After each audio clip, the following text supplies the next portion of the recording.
Chega ao fim hoje uma série que ao longo de 4 semanas registrou e rememorou importantes momentos da história do teatro na cidade desde a década de 30. No quarto e último capítulo da série Uberlândia em Cena, vamos falar sobre o teatro nos anos 2000. As leis de incentivo, criação das sedes próprias e a inauguração do tão esperado Teatro Municipal. E no Papo Gerais desta semana, a segunda parte da entrevista de Celso Machado com Dilson Dalpiaz. Mais história, memória e cultura de nossa cidade. Não saia daí, Uberlândia de ontem e sempre está só começando.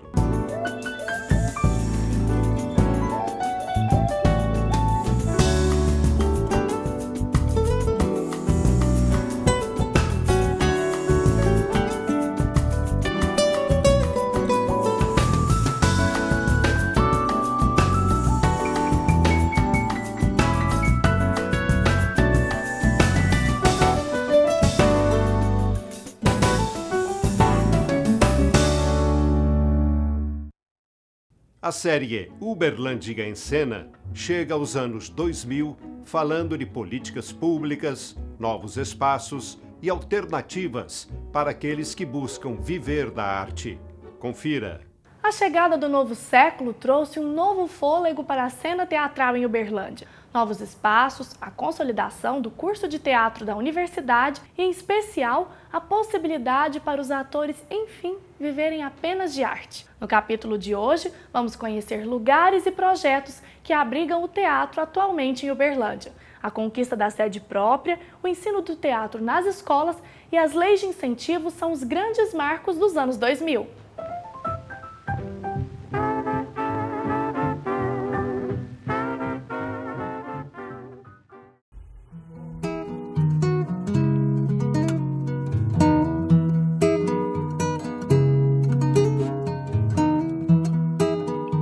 Eu vejo assim, o novo século em Uberlândia como uma mudança muito marcante, né, do que aconteceu no século passado. Se no século passado a gente veio com uma configuração teatral de pessoas apaixonadas pelo teatro, começando a entender a arte e a querer viver dela, essa perspectiva de viver do teatro, ela vai surgir efetivamente a partir dos anos 2000. O curso de teatro da UFO hoje ele oferece, a gente tem uma licenciatura integral, um bacharelado em interpretação integral e uma licenciatura noturna. Então hoje a gente tem um grupo de professores, com vários eixos de pesquisa, grupos de pesquisa dos vários professores. O curso hoje tem figurinista, tem cenógrafo, tem diretora de produção, tem diretora de iluminação, tem um dramaturgo. Então hoje quando o aluno chega, ele tem uma estrutura que poucos cursos no Brasil possuem.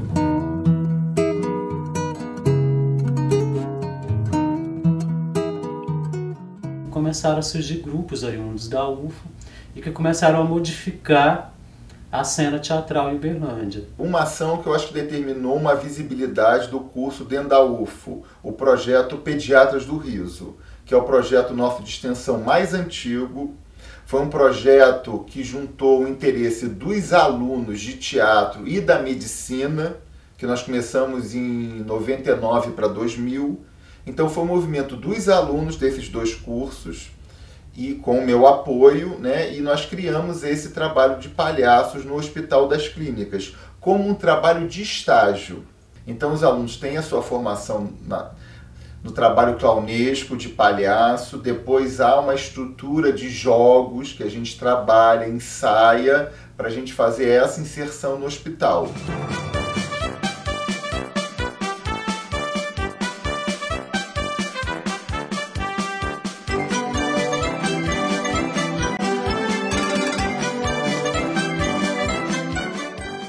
Que é a associação de teatro, que todo mundo pergunta.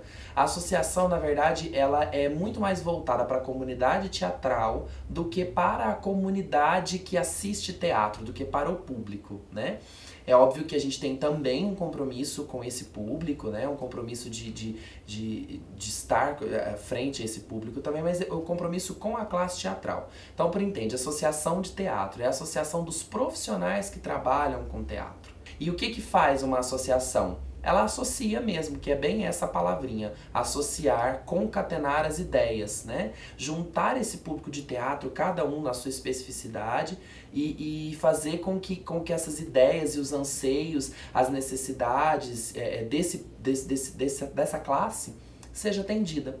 Outra coisa que é muito importante também é retomar a representatividade política da ATU. Por quê? A ATU existe para falar sobre direitos. Isso é um dos pontos mais importantes da associação. Nós existimos para quê? Para poder pleitear junto aos órgãos públicos políticas públicas eficientes e de qualidade para a classe teatral e a classe que consome teatro, de uma forma ou de outra. E quando eu digo consumir, eu não estou dizendo consumir no sentido capitalista, consumir em todos os sentidos.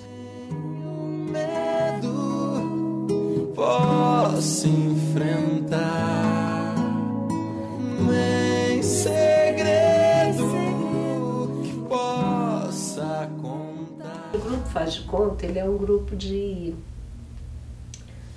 criação, pesquisa e criação de bonecos. Então eu tinha muita vontade, de fazer um boneco gigante. E quando conseguimos passar no edital, nós montamos uma peça que é o Cerrado entre Cascas e Raízes. E é um trabalho que vem contando o cerrado que eu conheci, né? Aquela coisa de pegar vagalume, tum, seu pai tá aqui, sua mãe também. E aí entramos eu e a minha filha. Ela entrava fazendo a criança que eu era e eu entrava agora já fazendo a velha.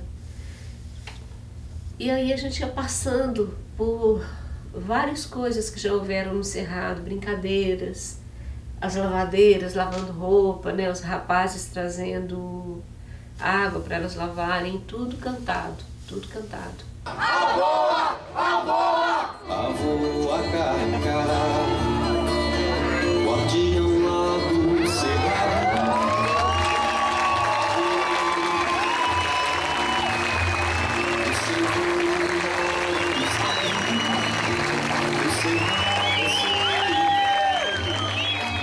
Quando a gente leva os bonecos para a praça, por exemplo, para todo mundo, adulto, criança, idosos, sabe? Para e vem assistir, depois vem ver, pegar nos bonecos, ver como que é feito.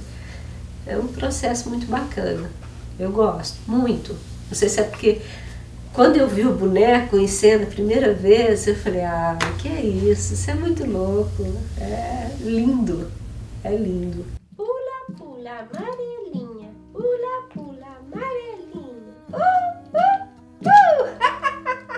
Mariana!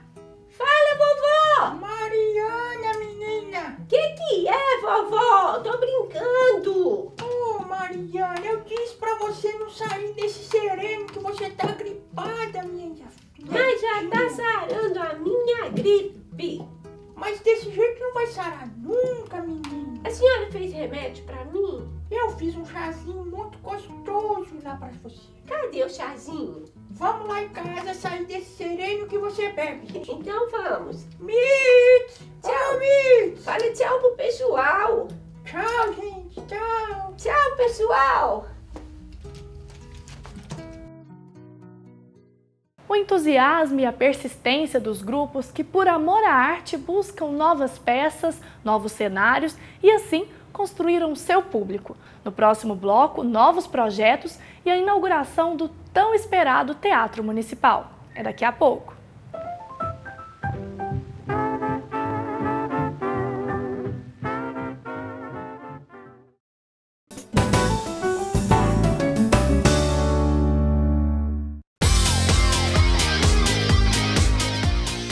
Beleza pra mim é tudo. É um estado de espírito.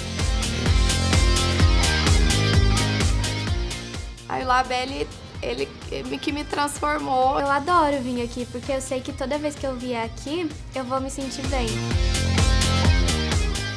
Autoestima. Gratidão. Segurança.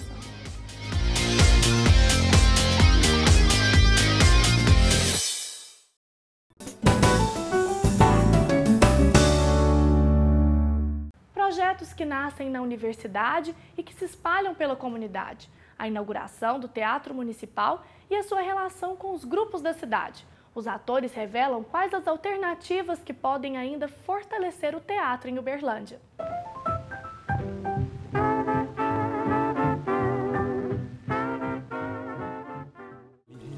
Vou subir na pedra mais alta pra te enxergar, sorrindo da pedra mais alta.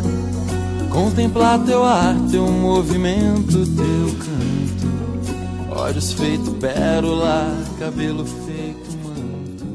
Um espetáculo que dividiu opiniões demais entre tanto opiniões da área acadêmica quanto opiniões da crítica teatral, porque surgiu na época do boom dos personagens, né, da comédia de situações, as sitcoms, principalmente com o incentivo do Terça Insana de São Paulo, e aí surgiu o Casos Insanos, e foi um sucesso quando aconteceu a primeira dose da terapia contra o mau humor.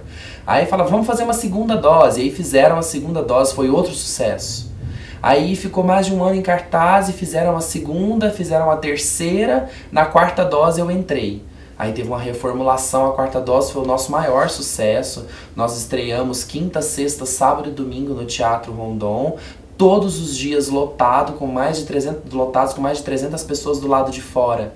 Nós fomos, por exemplo, o primeiro grupo de teatro de Uberlândia a se apresentar no Center Convention, né, que é uma empresa, né, e é um espaço enorme, um salão enorme. Nós somos o primeiro grupo a se apresentar lá. Então nós peitamos uma coisa enorme e levamos 3.000 pessoas, quase 3.000 pessoas ao teatro, ingressos esgotados, com 2 dias de antecedência.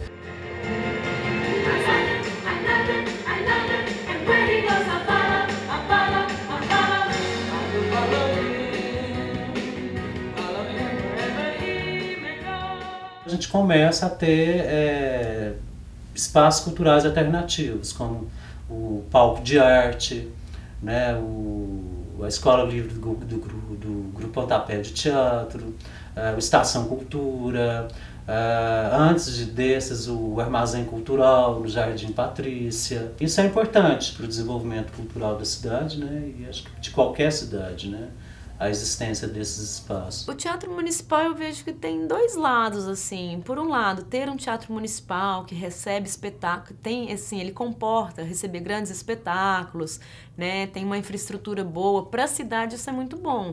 As produções que estão vindo de fora tem levado muita gente para os teatros, né? Tem fila, fica lotado. Você pensar que um teatro de 900 lugares, acabaram os ingressos de tanta gente que está indo. Isso é ótimo para a cidade. Mas, por um outro lado, para nós que somos grupos menores, né, companhias menores, ainda falta um teatro que nos acolha. Pensar em estrear um espetáculo no Teatro Municipal é pensar numa produção, num nível de divulgação que eu não sei se a gente tem. O Teatro Municipal para nós é um prédio que, se não tiver em condições, não vai ser usado da melhor maneira, né, que pode ser usado. Mas não é ali, porque se não tiver grupo local e outros espaços, né,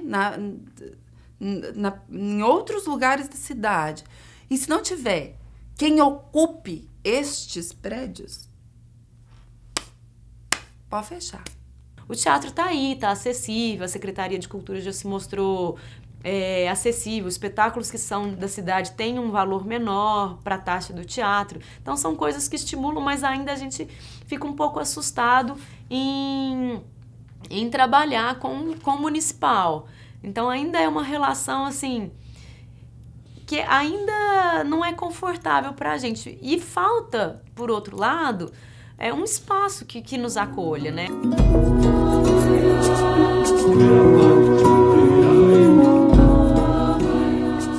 Nos anos 2000 a gente teve várias edições, de 2000 até 2014, a gente teve várias edições de festivais de teatro, da Mostra Nacional de Teatro promovida pela ATU,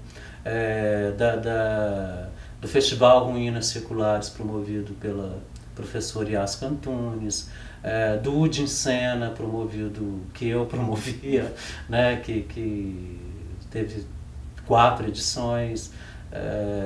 Então, todos esses festivais traziam também um escopo, a meta da capacitação do artista, além da formação de público, né?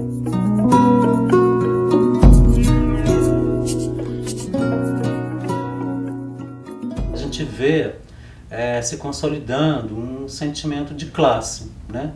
Apesar das diferenças de linguagens e às vezes até de ideologias e de posições, sei lá, culturais, políticas e etc., os grupos se unem em determinados momentos em torno de alguma causa. Grupos de teatro de Uberlândia são tantos, são vários, são tantos atuantes. Existe o grupo Arte Palco de Teatro, existe o grupo Confraria Tambor, que é um grupo que já está fazendo 10 anos, o grupo Arte Palco tem mais de 15, o grupo Confraria Tambor está completando 10 anos agora em 2014. Existe a Trupe Tamboril de Teatro, a Companhia Ao Cubo de Teatro, Sorriso Expresso, Lobotomédia,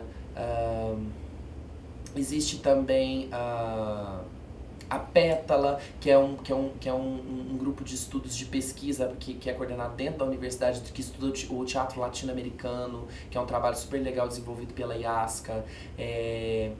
Existe a Companhia Giz de Teatro, existe o grupo Galhofas também, existe o grupo Nomi, existe o grupo Pontapé, a Trupe de Truões. Tem outro, Diversão Light, que é um grupo que tem aí uma veia mais comercial.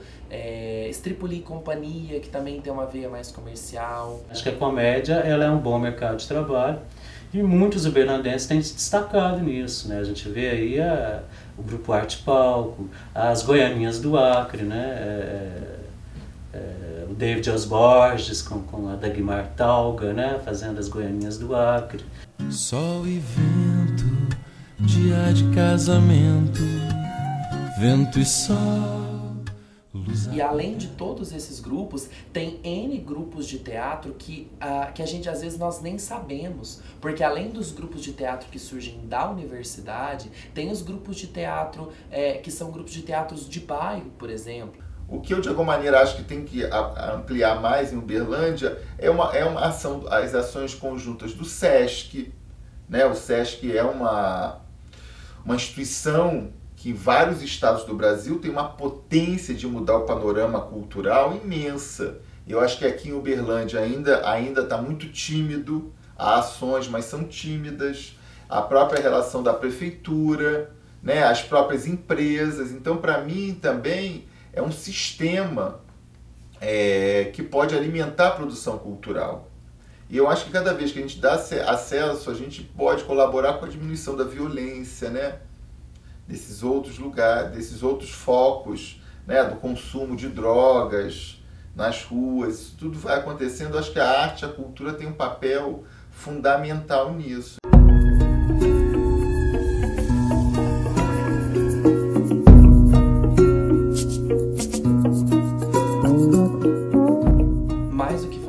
Ser um sonho, fazer teatro não é um sonho inalcançável. Fazer teatro é um sonho alcançável e que eu, Wagner Bárbara, como eu acho que várias pessoas da cidade, independente de se vai ser difícil ou não viver esse sonho, a gente quer realizar.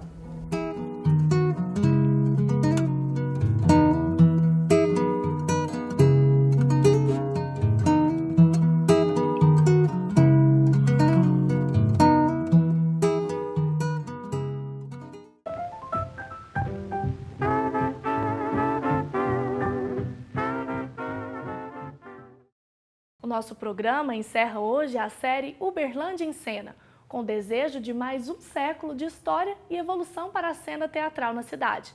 E que os artistas locais continuem a construir o teatro de hoje, ontem e sempre. Até a próxima! E no próximo bloco, a segunda parte do Papo Gerais com Dilson Dalpiaz. Não saia daí. Voltamos já.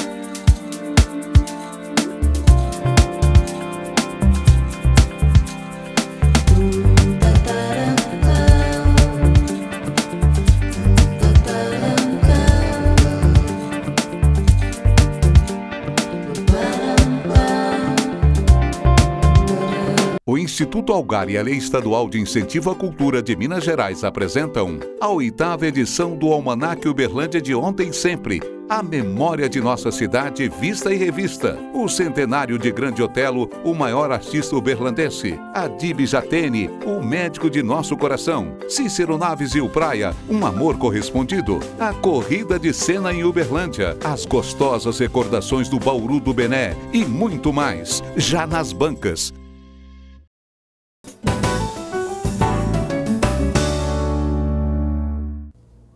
Olá!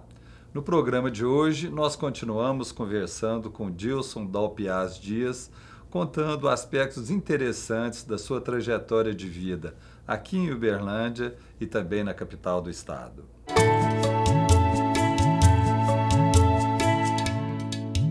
Ô Dilson, eu queria que você relembrasse um pouco também o tanto que era gostoso andar a pé na noite de Uberlândia. Eu lembro dessa época da Liga Uberlandense de Esportes Universitários, a LEU, que a gente ficava até o final dos jogos, aquilo 1h da manhã, rodava o boletim em Mimióco, deixava nas rádios, depois a gente ia no cantão comer alguma coisa e 7h estava trabalhando. E o sanduba do Bené de pernil de porco, lembra? E a gente atravessava lá na Belo Horizonte. Na Fernando Vilela. Fernando Vilela. Então, cara, às vezes eu passo na Praça do Vilela. A Paulistana, né? Eu lembro. O Geraldinho, eu conheci o Geraldinho aprendiz de garçom, né? Ali ficava fritando sanduba ali. Ele tá, dono do Little Chef, hoje é um dos sócios, né? Mas eu lembro que eu morava na João Pinheiro, ao lado da CTBC ali, perto de uma Unimed, né? Namorava na Cesar Alvim com a Machado de Assis e a Duque de Caxias. Então eram 4, 5 quarteirões, né? Depois eu mudei, né? Nós mudamos ali na Barão de Camargos, perto da Doutor Lacerda. Estou falando assim para situar, atrás da Sociedade Médica. Eu não lembro de alguma hora do dia ou da noite que eu não passei na Praça Tubal Vilela. Porque aquilo era um caminho que a gente passava ou na saída da festa, do baile, ou quando estava estudando, né? Eu dava aula no colégio estadual até 11, 11h30 da noite. Depois a gente vinha para estudar, rachava, como falava, né? Estudava até 4, 5 da manhã, aí dava um cochilo, porque 7h já tinha aula, né? Então eu vi um negócio do Bill Gates, tá rodando na rede aí, algum de vocês deve ter visto, que diz que os empresários eles deveriam fazer um curso de fazer engenharia para aprender que você tem que trabalhar sob pressão, porque estuda muito na hora de fazer a prova, né? Isso, de certa forma, como ele abandonou Harvard antes de terminar, né, tem hora que ele é meio anarquista, né? É evidente que você não pode deixar, a moçada já adora deixar tudo para a última hora, né? Mas a metáfora dele é essa, né? Que quem chega a um ponto de ter que ir nos limites, sob pressão, e obter um resultado com eficiência e até com serenidade, é uma escola de vida, né? Então a metáfora dele que eu leio era essa. Então a gente fazia muito isso. Saudade, que você lavava o rosto, né? Como diz, passava água na cara e ia fazer prova. Então tinha saúde para isso. Então a gente andava quantas vezes voltava dos bailes do praia a pé, né, Celso? Voltava a pé. O dia estava raiando, você estava chegando. Que não tinha ônibus 3h30, 4 da manhã, quando terminava os bailes, né? Não tinha e poucos tinham carro para você fazer uma carona, né? Então a gente andava pela cidade inteira, ali aquele caminho do TC, né? Então, esse caso do Bené, que você atravessava a cidade. Você atravessava a cidade. De noite, sexta, era comum, né? E Uberlândia tinha uma coisa muito interessante. Essa amistosidade, né? O que segurou a gente aqui em Uberlândia foi que tinha festinha de segunda a domingo. A famosa brincadeira dançante. Então tinha aniversário de alguém que tinha uma eletrolinha lá, tocando, e a turma fazia ponches festa. e os quiçuco. Vi os ponches, os quiçuco e tal. E eu chegava assim meio estrangeiro, então eu ia procurar os donos da casa, né? Talvez até uma questão de criação, né? Então, quem é o dono da casa? Então, às vezes o pai não estava, né? Mas normalmente a mãe estava. Então, a gente ficava muito amigo de todas as senhoras onde fazia a festinha, né? Então, acabava ficando conhecido, E foi né? um período de fazer boas amizades. Boas. Né? Hoje a gente tem essa amizade até hoje. E outra coisa que se fazia muito estudante era a famosa galinhada, né, Celso? Agora, essa galinhada... Ela tinha um pessoal, ingrediente meio complicado. Meio complicado, porque nem sempre achava na feira galinhada, a galinha que você ia fazer. A feira não abria a hora que a gente fazia a galinhada. Não é porque a gente tinha esse hábito. Né? Então... Eu tenho que explicar para quem está assistindo hoje que antigamente não tinha loja 24 horas. Não, né? Não tinha isso, não tinha esse negocinho que o frango fica assim, né? E por coincidência, depois eu fiquei sabendo que a gente andou visitando o quintal do fundo da casa da minha esposa, da Fatinha, porque eles eram fazendeiros e costumava muito no fundo do quintal das casas. Tem um galinhazinho, né? Tem lá umas galinhazinhas, né? Eu acho que eu não peguei galinha lá, não, né? Mas ele foi fornecedor. Aí ela fala assim, mas meu pai sempre ficou desconfiado que você pegou a franga que ele não queria. Podia ter ficado com as penosas mesmo. Por hoje a gente encerra, mas nós ainda temos outra parte da nossa conversa com o Dilson. Até lá. E hoje nós ficamos por aqui. Envie as suas sugestões para o e-mail close@close.com.br e acompanhe o nosso programa pelo site uberlandiadeontem-sempre.com.br. E até o próximo programa, se Deus quiser.